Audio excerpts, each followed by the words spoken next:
बिस्मिल्लाहिर्रहमानिर्रहीम। Cover story में खुश आमदीद। आऊं आहियां इरफान महबूब। अज बचाव वारे वज़ीर ख्वाजा आसिफ साहब हिकिड़े क़िस्म जो ऐलान कयो आहे त सुभाणे हू क़ौमी असेंबली में आइनी तरमीम पेश कंदा ऐं आइनी तरमीम लाइ वटन नंबर गेम पूरी आहे। कुझु देरि खां पोइ सहाफ़िन इन मामले ते कानून वारे वफ़ाक़ी वज़ीर आज़म नज़ीर तारड़ साहब सां ॻाल्हि ॿोल कई ऐं हुननि जॾहिं आइनी तरमीम बाबति आज़म नज़ीर तारड़ साहब खां पुछाणो कयो त हुननि इन आइनी तरमीम जी तरदीद कई। ही आइनी तरमीम छा आहे? ख्वाजा आसिफ साहब इन मामले ते का वज़ाहत न ॾिनी, पर पाण काफ़ी हफ़्तनि खां या खणी चऊं त महीननि खां जुडिशल पैकेज नाले हिकिड़ो इस्तलाह ॿुधंदा पिया अचूं ऐं ही जुडिशल पैकेज जेको आहे दरअसल जेके जजिस साहिबान आहिनि उन्हनि जी मुलाज़मत जो मुद्दो वधाइण बाबति आहे। सुप्रीम कोर्ट में हींअर जेका जजिस जी उमिरि फिक्स थियल आहे पाकिस्तान जे आइन में उहा आहे 62 साल। 62 सालनि खां पोइ सुप्रीम कोर्ट जो जेको जज हूंदो, आया उहो चीफ जस्टिस हुजे या चीफ जस्टिस न हुजे, उहो 63 सालनि जी उमिरि में रिटायर थी वेंदो। हाणे ही जेको जुडिशल पैकेज आहे या आइनी तरमीम आहे जंहिंखे हिन जुडिशल पैकेज सां ॻंढियो पियो वञे, इन जे पुठियां कुझु कहाणियूं इहे बि आहिनि त मौजूदा जेको चीफ जस्टिस आहे जस्टिस काज़ी फ़ाइज़ साहब, उनखे एक्सटेंशन ॾियण जे लाइ या उन जी मुलाज़मत जो मुद्दो वधाइण जे लाइ आइन में तरमीम कई पई वञे। पाकिस्तान तहरीक इंसाफ़ जा इन मामले ते सख़्तु रिज़र्वेशन्स आहिनि। मुख़्तलिफ़ वक़्तनि ते हू इन मामले ते ख़दशा ज़ाहिर कंदा रहिया आहिनि ऐं अडियाला जेल में बि पाकिस्तान तहरीक इंसाफ़ जे बानी चेयरमैन इन मामले ते काफ़ी भेरा ॻाल्हायो आहे ऐं संदन ख़्यालु आहे, संदन मौक़ुफ़ आहे त काज़ी फ़ाइज़ ईसा साहब खे जॾहिं एक्सटेंशन मिलंदी त 8 फरवरी 2024 में जेके आम चूंडूं थियूं उन में जेका धांधली थी, फ़िलहाल याने मौजूदा वक़्त में जॾहिं जस्टिस काज़ी फ़ाइज़ ईसा साहब चीफ जस्टिस आहिनि, उहे इन केस खे डिले पिया कनि, इल्तवा जो शिकार पिया कनि ऐं ईंदड़ महीने अक्टूबर में जॾहिं जस्टिस काज़ी फ़ाइज़ ईसा साहब रिटायर थींदा ऐं जस्टिस मंसूर अली शाह साहब ईंदा त इहे जेके धांधलियुनि जा केस आहिनि इहे अदालतूं ॿुधंदियूं ऐं हिकिड़े क़िस्म जो मुबैना तौरु जेको इन्फ्लुएंस आहे चीफ जस्टिस काज़ी फ़ाइज़ ईसा साहब जो पाकिस्तान तहरीक इंसाफ़ जे बक़ौल, उहो ख़तमु थी वेंदो ऐं अहिड़ी रीति हुकूमत किरी पवंदी। इन जे करे हीअ जेका आइनी तरमीम आहे, हीअ जेको जुडिशल पैकेज आहे, इहो हुकूमत चीफ जस्टिस खे एक्सटेंशन ॾियण सां गॾोगॾु पंहिंजी हुकूमत खे बि, पंहिंजे इक़्तिदार खे बि एक्सटेंशन ॾेई रही आहे। उनखां अलावा जमियत उलमा इस्लाम मौलाना फज़ल रहमान साहब जी जमायत आहे, हिकु ॿ ॾींहं अॻु में जॾहिं क़ौमी असेंबली में मौलाना साहब खे ख़िताब करण जो मौक़ो मिलियो त उन्हनि बि इन एक्सटेंशन वारे मामले जी सख़्तु मुखालफ़त कई ऐं हुननि इहा ॻाल्हि बावर कराई हुकूमत खे त तव्हांखे रुॻो अदलिया या फ़ौज जा जेके सरबराह आहिनि उन्हनि जी एक्सटेंशन जी ॻणती आहे, पर इदारनि खे सुधारणु, मईशत खे सुधारणु या मामला बहितर करण तरफ़ तव्हांखे को बि तव्हांजो लाड़ो न आहे। ऐं उन्हनि हिकिड़े क़िस्म जो वाज़े ऐलान कयो त हू कंहिं बि क़िस्म जी कंहिंखे बि जेकर अहिड़ी का एक्सटेंशन मिले थी त हू उन जे आॾो रंडक थींदा, हू उन जी मज़ामत कंदा ऐं जेकॾहिं इहा रिवायत पइजी वई त पोइ सुभाणे पार्लियामेंट बि चवंदी त असांखे 5 साल ॿिया बि ॾियो। इन जे करे आइन जो जेको मौजूदा ढांचो आहे ऐं जंहिं इदारे जे सरबराह खे जेतिरो वक़्तु बि उनजो मुद्दो मुक़ररु थियल आहे उन तहत उनखे हलायो वञे। हाणे हिकिड़ी जेका तमामु अहम ॻाल्हि आहे त मौजूदा जेका हुकूमत आहे, कॉल्यूशन गवर्नमेंट आहे, जेका पाकिस्तान पीपल्स पार्टी, MQM ऐं ॿियूं हिकु अधु नंढियूं पार्टियूं जंहिंजी मदद सां पाकिस्तान मुस्लिम लीग नून इक़्तिदार में आहे, वज़ीर आज़म शहबाज शरीफ़ साहब इक़्तिदार में आहिनि, वज़ीर आज़म आहिनि, त हिन हुकूमत वटि जेका आइनी तरमीम जे लाइ घुरबर नंबर गेम आहे उहा फ़िलहाल अणपूरी आहे। ख्वाजा आसिफ साहब जी दावा पंहिंजी जाइ ते, पर पाण जाइज़ो वठूं था, बल्कि तव्हांखे ॿुधायूं था त जेकॾहिं आइन में तरमीम करणी हुजे त हुकूमत खे क़ौमी असेंबली ऐं सेनेट में केतिरा जेके वोट आहिनि उहे घुरबल हूंदा। हाणे क़ौमी असेंबली में जेकर हुकूमत खे का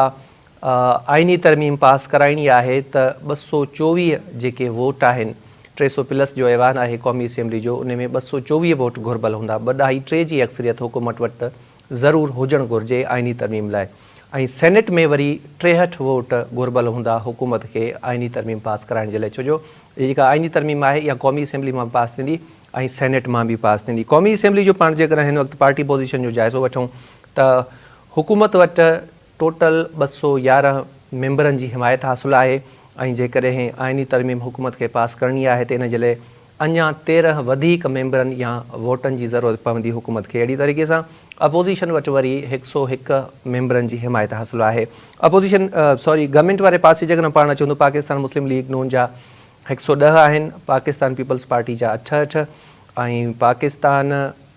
मुतहदा क़ौमी मूवमेंट जा 22, इस्तेहकाम पाकिस्तान पार्टी जा 4, काफ लीग जा 4, ज़िया लीग, BAP ऐं नेशनल पार्टी जो हिकु जेको मेंबर आहे उन जी हिमायत हुकूमत खे हासिलु आहे। त इहो टोटल जेको अंग बीहे थो 211, जॾहिं त आइनी तरमीम लाइ 224 वोट घुर्बल आहिनि। ईअं ई अपोज़िशन वटि टोटल 101 मेंबरनि जी हिमायत हासिलु आहे। सुन्नी इत्तेहाद काउंसिल वटि 80, पाकिस्तान तहरीक इंसाफ़ जा जेके हिमायत याफ़्ता आज़ाद उम्मीदवार आहिनि उन्हनि जो तइदादु 8 आहे। JUI मौलाना फज़लुर रहमान साहिब जी जमात उनखे बि 8 मेंबर आहिनि। ईअं BNP, वहदत मुस्लिमीन ऐं पश्तूनख्वा मिली अवामी पार्टी इन्हनि खे हिकु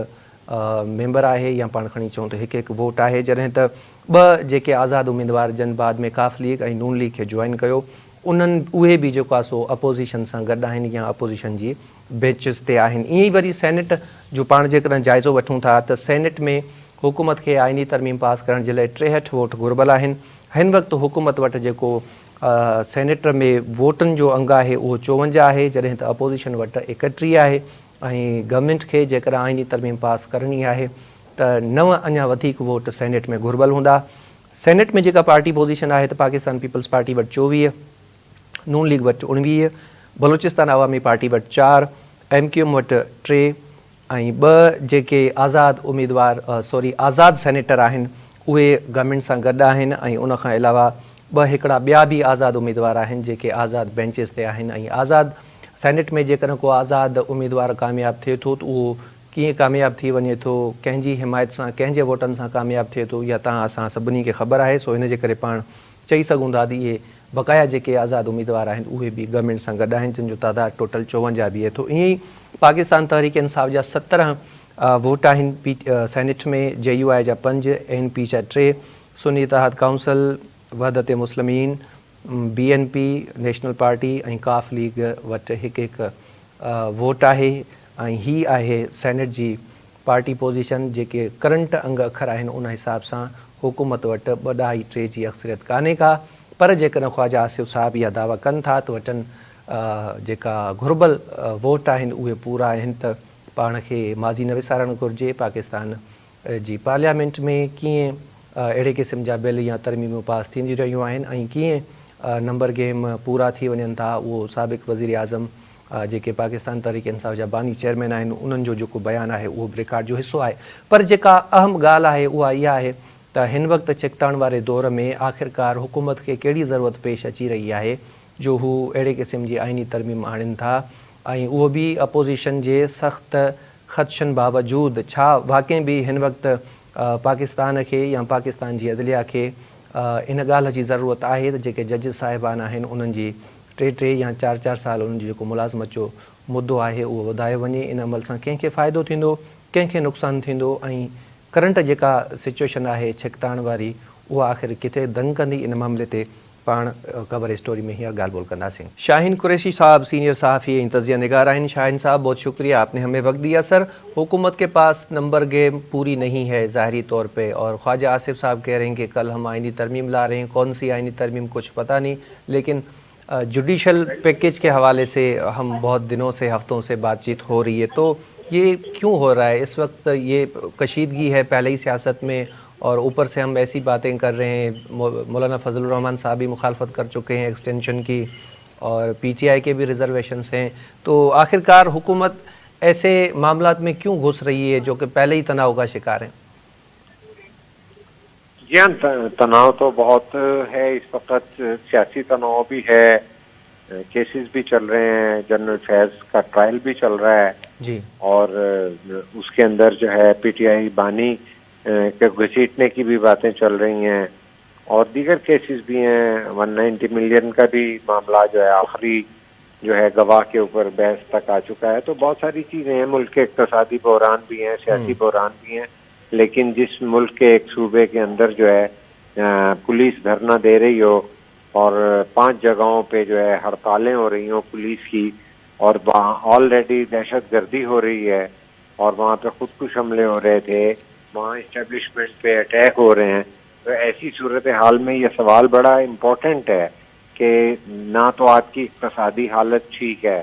نہ آپ کے یہاں کنسنسس ہے کسی قسم کا, نہ جو ہے آپ کے یہاں کوئی کسی قسم کی انگیجمنٹ ہے. تو مطلب ہے کہ وزیر دفاع یہ کہہ رہے ہیں کہ ہم آئینی ترمیم لا رہے ہیں, اور پارلیمانی امور کے وزیر کہہ رہے ہیں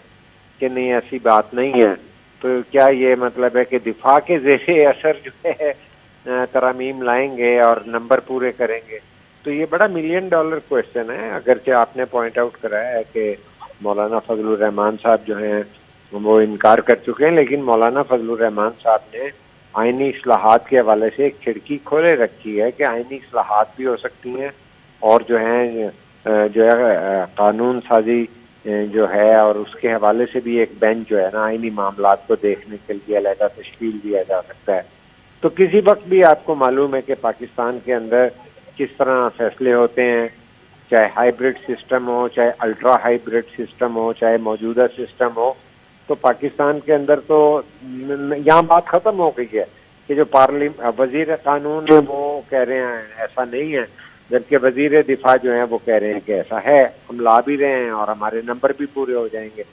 تو وہ پورے کروا سکتے ہیں دفاع کے وزیر جو فائدہ کیا ہے سر؟ بات کیا کر رہے کیا ہوں گے. فائدہ ہوگا ججز کی مدت ملازمت بڑھانے سے؟ حکومت کو کیا فائدہ ہونا ہے اس سے؟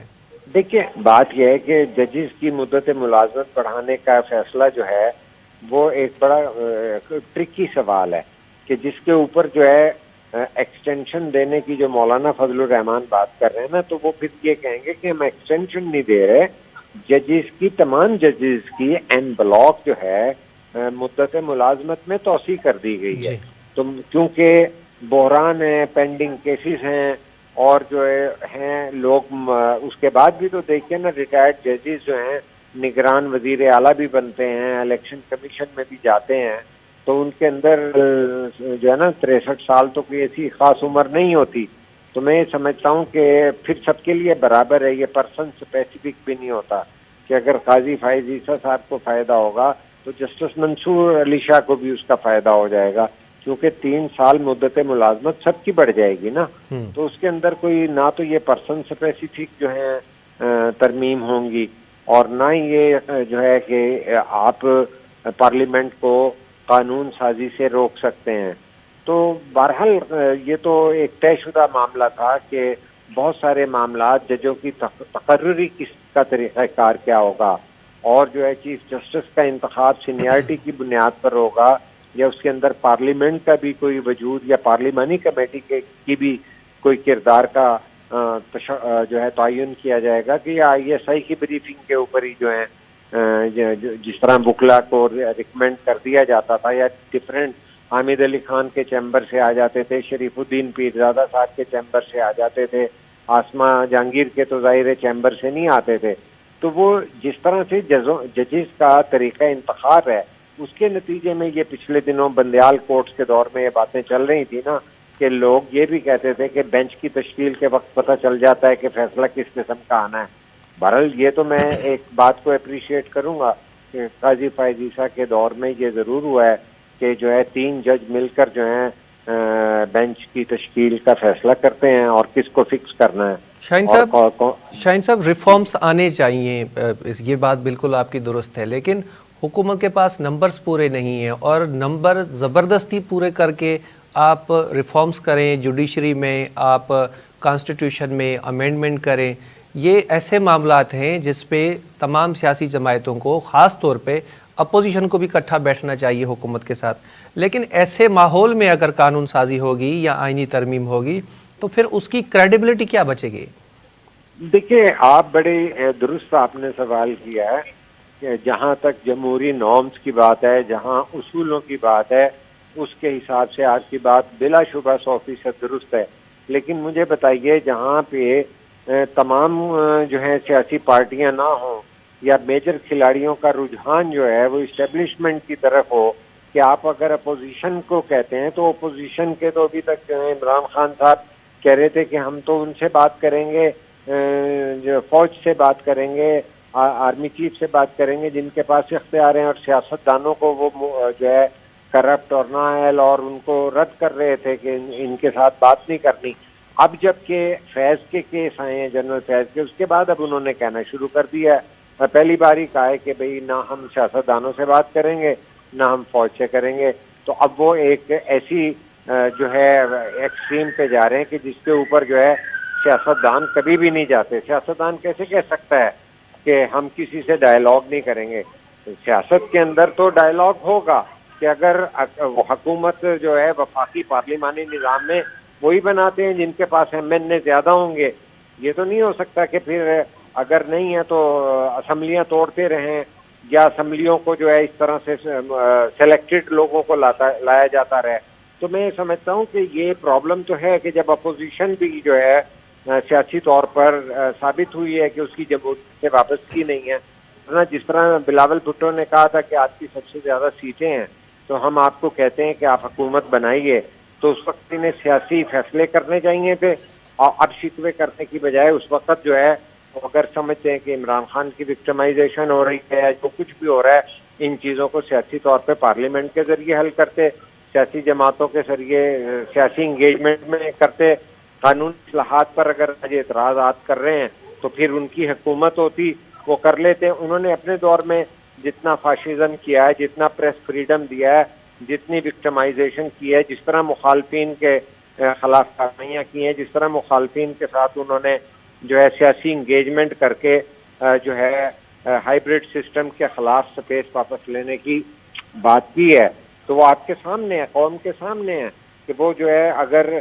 وہاں پر جو ہے عدم اعتماد آ رہی ہے تو وہ اسمبلی کو غیر آئینی طور پر توڑنے کا اعلان کر دیتے ہیں۔ تو اس صورتحال میں جب وہ خود سلیکٹڈ بن کے آئے ہیں اور عمران خان پروجیکٹ چلا، اس کے وہ بینیفیشری رہے، اور آج بھی جو ہے جنرل باجوہ، جنرل فیض کے حوالے سے نہیں، اس سے پہلے جنرل پاشا، جنرل ظہیر الاسلام بھی ان کے لیے کام کرتے رہے، تو میں یہ کہتا ہوں کہ جب اس طرح کی سیاسی قیادت ہوگی تو اس سے پہلے آپ دیکھ لیں لاڈلا نمبر 1 جو تھے نواز شریف کی سیاست کیا تھی، آئی ٹی آئی سے شروع ہوئی ہے، جولک سے شروع ہوئی ہے، اور اس کے بعد بھی دیکھ لیجئے کہ سزا ہونے کے باوجود باہر چلے جاتے ہیں۔ تو اس ملک کے اندر اگر آپ آئیڈیل بات کریں تو